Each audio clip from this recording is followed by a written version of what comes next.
ზესტაფონში ფერმერთა მომსახურების ახალი ცენტრი გაიხსნა, რომელიც იმერეთის რეგიონის 7 რაიონს მოემსახურება. ახლად გახსნილ ცენტრში ადგილობრივ ფერმერებს და გლეხებს შეეძლებათ სხვადასხვა სასოფლო დანიშნულების მომსახურების დაკეთა. ცენტრის მექანიზაციის საშუალებით კი ნიადაგის მოხსნა, მოსავლის აღება და კულტივიზაცია. გარდა ამისა, აგროსერვის ცენტრები მოსახლეობას შეღავათიან ფასებში შხამქიმიკატებით მოამარაგებს და ახალი ტექნიკით მოემსახურება.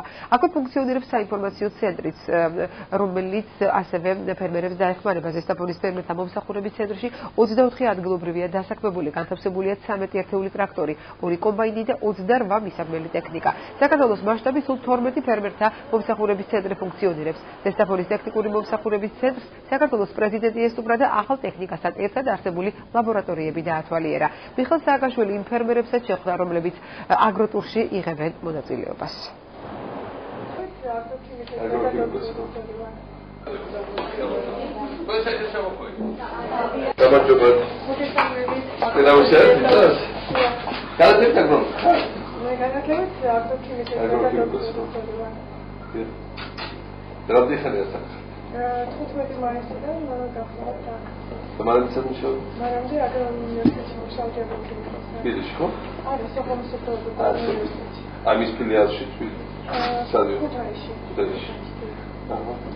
აი გუშინ მაგალითად გუშინ შეხვდა ერთ-ერთ ეზოში დიღომში ხაბატონი დიღმის დიღომში და ესე იგი აგროქიმიკოსი 50 წლის ახლა ხომოხდა გადაჭრუფება სასოფლო სადავაროს და გავჩი აი გითხარ ხა მომსახურს ჩვენ აგროქიმიკოსები ვჭირდება ხა განსაზღვრული რაოდენობით ყველა ცენტრში ხო ჩვენ მოვიწევთ პირველ ეტაპზე 6 ადგილი გვაქვს სადაც ქიმიური ლაბორატორიები მიწის სადაც ყველაფერს გება ჩვენ ბოლოს ვშევდით ამ ეხლა 50 წლის ადამიანია და გავუშვეს სამსახური გონია რომ ცხოვრება დამთავრდა და არა ძალიან ბევრი გამოცდილება კვალიფიკაცია მიიღო ამიტომ ეგეთი ხალხი რომ მაქსიმალურად ჩავწვდეთ ეს ცენტრებში.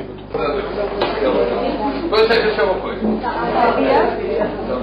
ხო, სამწედიან საქმე შემოყვეთ, ხო? სამწედიან ვიდი რაიონი შემოყვეთ.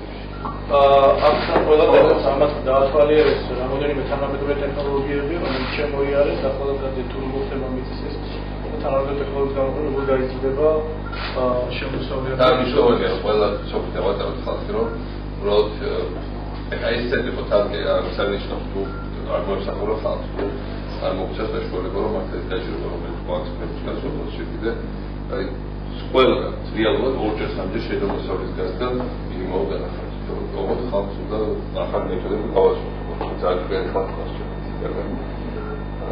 და გავაცნოთ რომ ნახონ და რაღაც ყოველწლიურად გაუმჯობესება დაეთმოს განყოფილებას ჩვენ შორის გეუბნება ჯერჯერობით როგორც საკმაოდ ეკონომიკურად ჩამოჩერდა ქვეყანას და ეს ოფისები გვაქვს როგორც შვეიცარიაში და ჰოლანდიაში.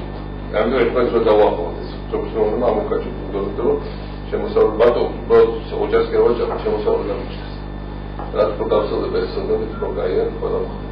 ეს ტექნიკის ცენტრი არის თქვენთვის ხა აქ იმიტომ ჩამოყო თქვენ ჩამოყალ რომ ყველა სოფლები უნდა დაატარონ ეგ კურსების ხალხი აჩვენა ეს არის ტექნიკა ეს არის პრესკურატია ეს არის შემოთავაზება რომ ადამიანი დაფიქრდეს რომ შაშა ეს ამახალ ციმინს თავარი პრობლემა ხოლმე იყო რომ ახალ ტექნოლოგიას ხალხი არ ცდილობს და უნდა ვასწავლოთ რაღაცა მაქსიმალურად ხო ჩვენ ამ სეზონისთვის უკვე 50 ერთეული კომბაინი მოხდა კიდე რომელსაც შეუძლია კომბინირებულად როგორც ფორმის რესურსების ისე ციმინის მოსავლის აღება ხდება კეთდება მათემატიკა და ჯამში ჩვენ ერთი 100 კომბაინი გეყოლება და ამ წელს ამ მომავალ მოსავლის ციმინის მოსავლის აღება ყველა სფეროში გვჭირდება ახალი ტექნოლოგიები და ახალი ჯიშები ახალი ჩვენ ჯიშები არ უიმედოთ მოძველებული საბჭოთა ჯიშები უმეტეს შემთხვევაში და მაგრამ ახლა ხალხს ამის საშუალება არ აქვს ჩაანაცვლოს ამიტომ ჩვენ უნდა მაქსიმალურად შევაწყვეტ ფრელი გზავადიან კლიენტები მიცეთ ინტერესი გაუჩინოთ რაღაცა ტექნიკა გავუადვილოთ გავიაფოთ ყველაფერი უნდა ვასწავლოთ და თავადია ცოდნარი ცოდნა მარტო ეგ ვიღაც გონია ცოდნარი მარტო რამე ქარხანაში ინჟინერი დგას ყოველ ადამიანი თავის მიწას მომუშავებს შეიძლება ცოდნა თანამედროვე სოფლიოს სხვა ჩანსი არ ხო ყველა გაჭირებდა ვერ ამოვა შეგო ვიცი როგორ უჭეს კიდე ხალხს თანასწორად მცირე მიწა აი იმერეთში ისეთი მცირე მიწის აპოთები აქვს ისეთი გაჭირება მცირე აი წარმოვიდგინე მაგრამ იმ პატარა ნაკვეთად კი რაღაცას რომ მოხერხებ შეიძლება მოხაჩო რომ რაღაცა ეგ შიმშილის მაინც არ ხდებოდა ძალიან მნიშვნელოვანი